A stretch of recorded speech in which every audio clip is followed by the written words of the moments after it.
80 கோடிக்கு கடலுக்குள்ள பேனா வைப்போம். அப்ப நம்ம கோவர் மாறாதா? ஐயா பெரியார் கடைசி வரை தடி வச்சிருந்தார்.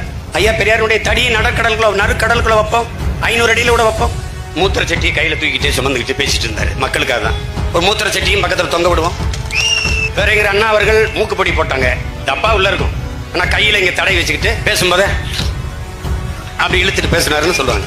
ஐயா நினைவா வந்து மூக்குப்பொடி டப்பாவை நடுக்கடல்ல ஒன்று வைப்போம். ஐயா நினைவிடத்துக்கு நேர, சமாதிக்கு நேர. ஐயா எம்ஜிஆர் கடைசி வரை தொப்பி வச்சிருந்தாரு. கண்ணாடி போட்டிருந்தார். தொப்பி அது கீழே ஒரு கண்ணாடி. அவருக்கு நேர கடல்ல தான் வைப்போம். கடல்ல தான் வைக்கணும். கடல்ல.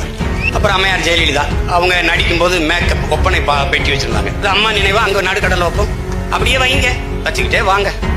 அரசேந்திர சோழனுக்கும் அவன் அப்பன் அருண்மொழி சோழனுக்கும் நினைவிடம் எங்க இருக்கு? இது என்னவா இருக்கு?